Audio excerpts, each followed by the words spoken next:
Okay. Nung sinabi ni Aya na ang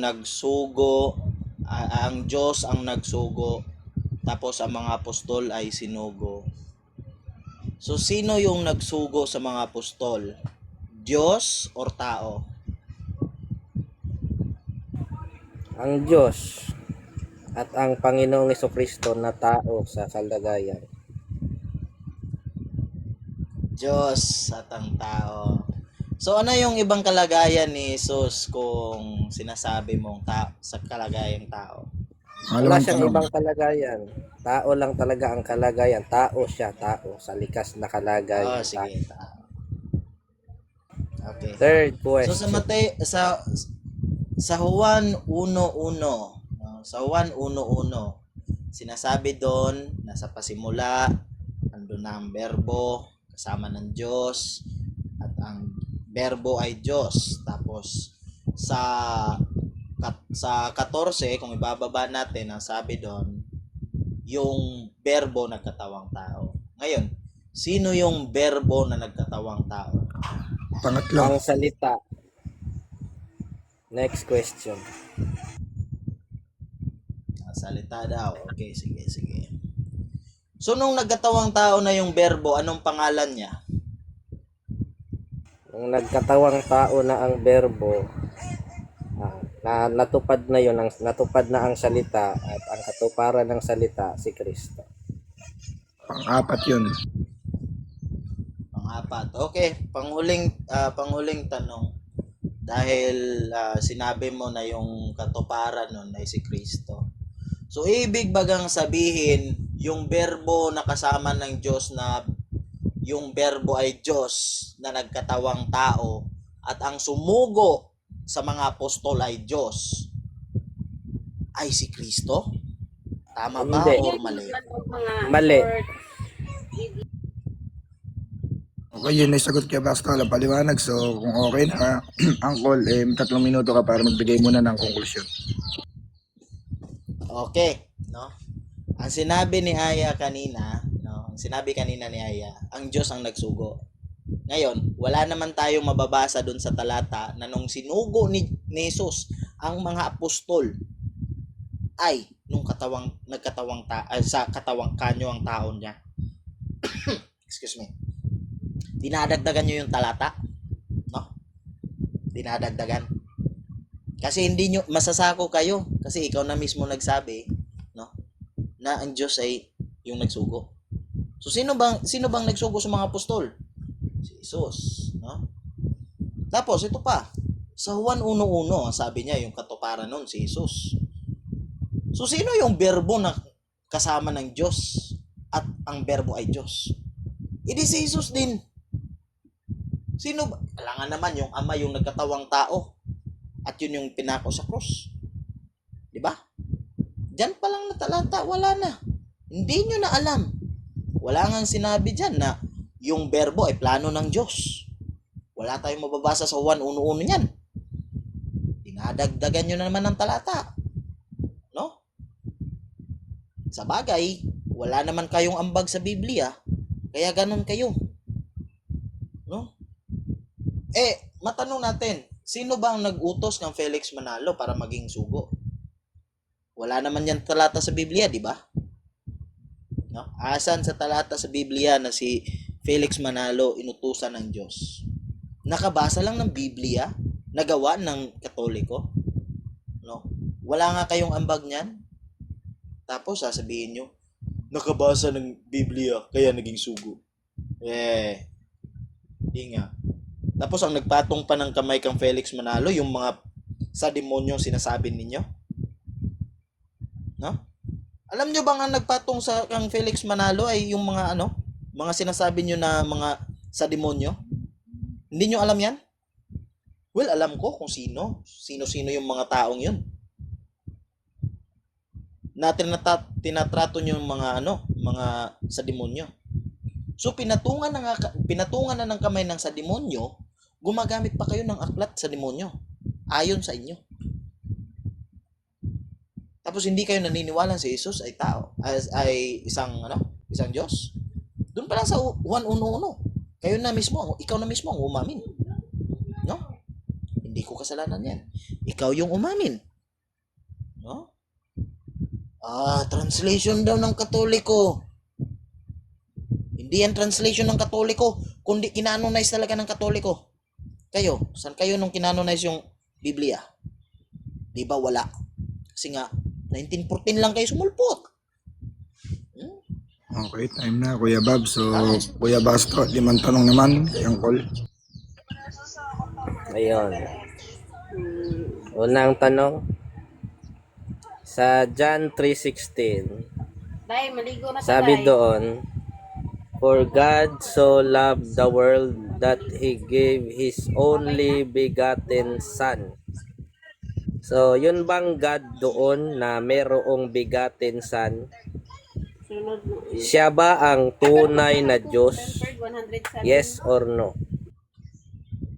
Yes. At hindi naman sinabi sa 1:1 na yung berbo na Diyos ay peking Diyos yon. So nagkukontrahan ngayon yung Biblia mo kapag ganon, di ba? Yung wala tayong diyan, wala tayong palag diyan. Diyan nga din natin diyan din na magpapatunay na yung berbo na nagkatawang tao ay si Kristo. No, kasi si Kristo anak ng Diyos. At sino ba yung nagkatawang tao? Yung berbo. Si Jesus. Berbo sa 1:1, Next yun yung question. Diyos. Oh, ikaw ba yung magsasalita na next question? Akala ko ba si viewerista? Oh? So Pwede na ba? 1:1 si hindi pa tapos, walang nagsalita, hindi nagsalita si viewerista. So sa 1:1, anong sabi? Ang berbo ay Diyos. Ang berbo kasama ng Diyos. So ikaw na mismo umamin yan kanina nang nagkatuparan si Jesus. Next question. Next question. Pangalawa, Kuya Basto. Sabi mo sa John 3:16, yon ang tunay na Diyos, ang God doon na merong anak na Kristo ang anak. Yun bang sinasabi mo na tunay na Diyos na may anak na Kristo? Si Kristo ba yon? Well, hindi naman si Kristo ng anak. 'Di ba? Kundi yun yung ama. Ngayon, oops, Amen, amen. saglit Hindi lang, pala si saglit Kristo lang, yun. view. Wag View. pong sabayan yung paliwanag. Sumasabay. Sorry. Sumasabay. Ulit, Kuya Angkol. Walang respeto. Ulit ang sagot. Walang respeto. So, ulitin ko yung sagot, no? Hindi naman si Kristo yung nanganak, kundi si Maria. Pero ang kanyang ang ama ni Jesus, yung ama. Pero ano nga ba ang sinabi sa Juan 1:1? Magbase tayo doon kasi yun yung pinakaklaro. 1:1, no? Sa pasimula, kasama ng Diyos ang berbo. Ang berbo, Diyos. At sa 14, yung berbo nagkatawang tao. No? Kasi yung berbo dyan, yun yung anak ng ama. Okay. Pero anong sabi? Yung berbo ay Diyos. Next question. Pangatlo. Tama ba? Pangatlo. Sa Juan 1:29, sino yung Diyos na may kordero? Si Kristo ba yon? Yes or no? Okay. Ang Diyos na may kordero, si Jesus, no? Pero hindi mo nga maitatanggi na yung sa Juan 1:1, no, na ang berbo kasama ng Diyos at ang berbo ay Diyos. Ngayon, kung sasabihin mo na yung Diyos may anak, syempre yun yung ama in other persona. Kasi nga, one God, three persona. Tulad ng kang Manalo, merong tatlong persona, iisang Manalo. Merong Felix Manalo, merong Eduardo Manalo, meron din namang Iranyo Manalo. Pero Manalo pa rin. Okay. So ganyan yan. Pang-apat na tanong. Fourth question, sabi mo si Jesus ang Diyos na may kordero. Kung si Jesus ang Diyos na may kordero, sino ang kordero ni Jesus?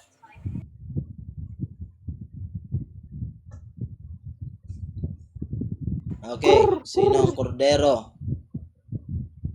Ano ba yan? View, wala ang respeto tong taong to. Basto, Ano huwag ka sagot kang mo? bastos. Hintayin nyo lang po ang Bastos. sagot. Kasi may ano Wala, kasi may wala, manok wala, kasi. wala, huwag ka palusot. Tinawag ko lang yung manok. Style nyo kasi, wag ganon, bastos kayo eh. Okay, Kaya okay. naiyawan Sige. kayo mga platform eh. Ako, ano ako, View? Relax Talakayan Ito to para bro, sa Huwag akin. hindi Pangalawa na bastusan yan. bro. Huwag niyo Talakayan sapawan to. para hindi tayo gumulo sa pag-uusap. Hindi.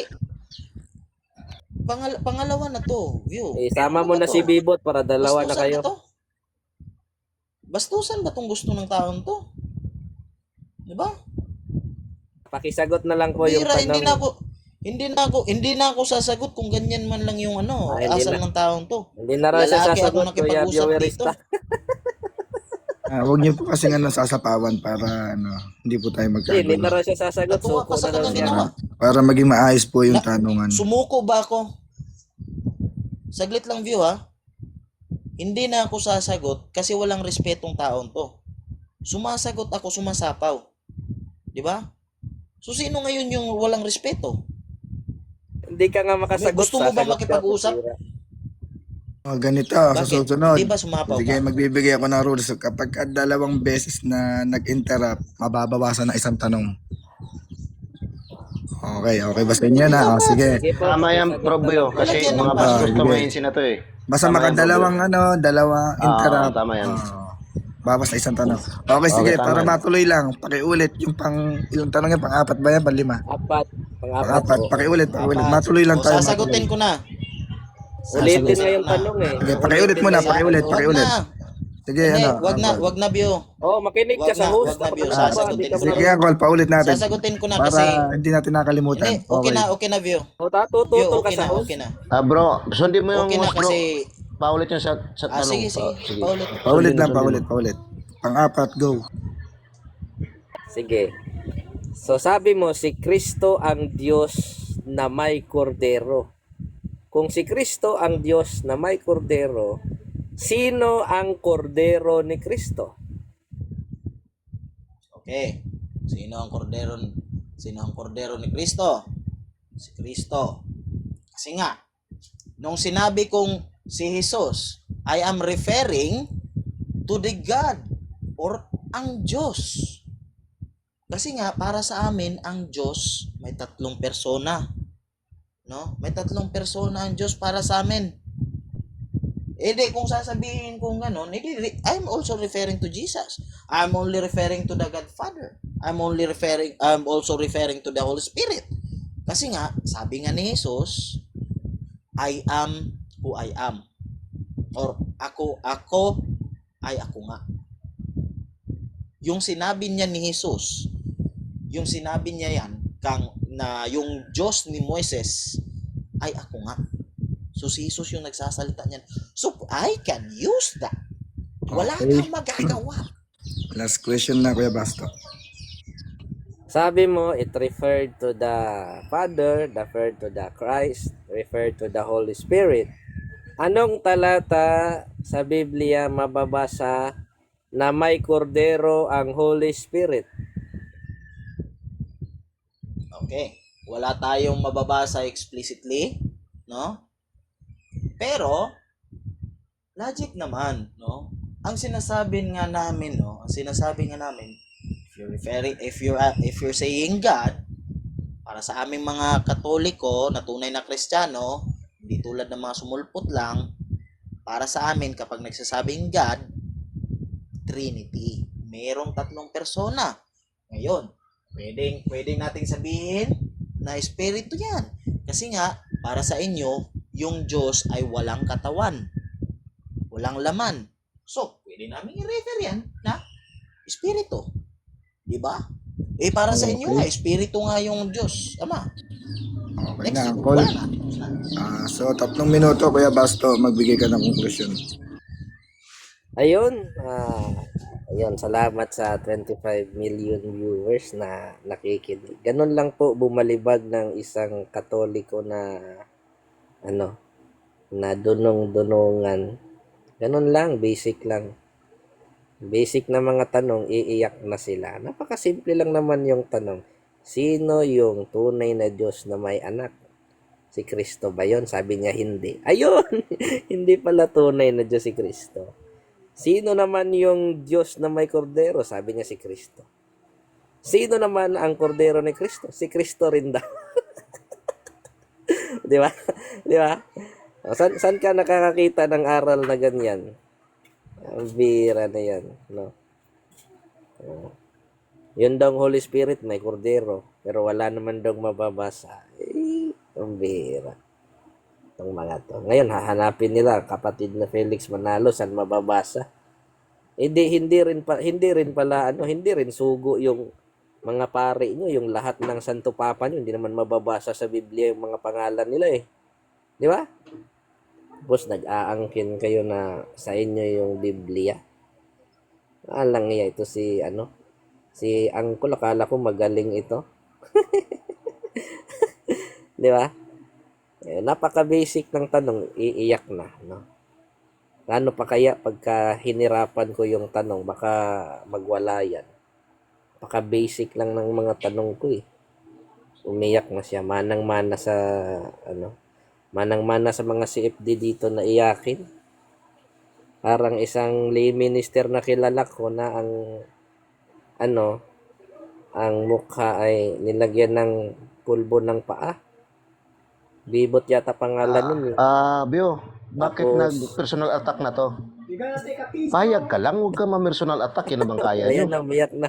Umiyak na. Di maganda yan bro, kasi yung aral kaya nila, kasi ka ng Diyos. yung aral nila. Oh, na, yan, sa aral ka. Uy, tahimik ka na. Huwag ka nang umiyak. Hindi na ba hayaan nila magpahayag? Ngayon, itong si Bibot, nasasaktan siya. Open cam kasi ng open cam eh. Na-personal attack kasi kayo, huwag ganon. Sorry nga. Sinaway na nga kayo ni Bibot. Silvi, ganyan yung style nyo eh. Sorry, Bot. Sige pa Sorry, rin Bot. kayo. Sorry. Inatake ko ba yung personal kayo? Nangangako na ako na hindi ko nasasabihin na mukha kang espasol. Hindi ko nasasabihin.